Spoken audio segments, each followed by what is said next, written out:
what's it called, blue band. Mafi.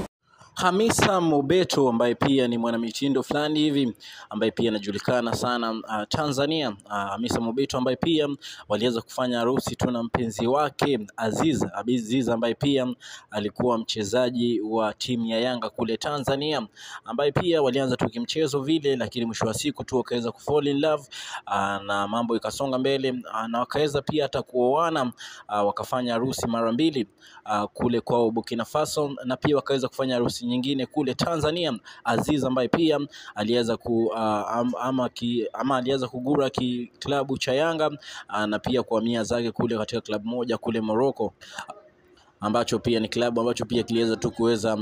kumnunua. Ukumbuke tu waliweza kuenda kule na mke wake Hamisa Mobeto, lakini mmoja tu wa blogger kule Tanzania ambaye pia anajulikana sana kama Mange Kimambi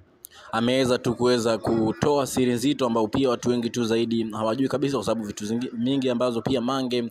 Kimambi anavisema basi vinakuja vinatokea kwamba ni ukweli zaidi, kwa sababu ana taarifa nyingi za wasanii wa Tanzania na pia wasanii tu wa nje ya Tanzania, na ameweza kusema tu kwamba Hamisa Mobeto pamoja na Aziz wameweza kuachana kimapenzi, lakini tu hawataki kusema wazi kabisa, kwa sababu ni issue ambao pia watu wengi zaidi itaweza kushtua watu wengi, akisema tu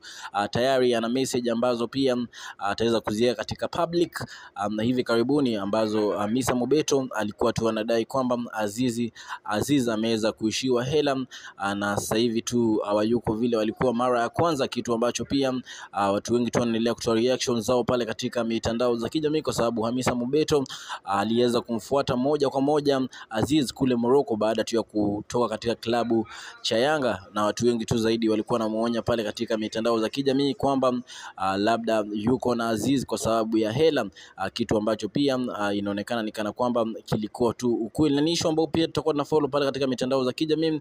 kungoja tu taarifa rasmi kutoka kwa Hamisa Mobeto ama Aziz, kwa sababu tayari inasemekana kwamba wameweza kuachana baada tu ya Mange Kimambi kuweza kutoa hiyo taarifa katika mtandao wake wa Instagram katika Subibu Extra, na kupatia story ambazo zina trend mitandaoni. Una make sure umesubscribe kwenye YouTube channel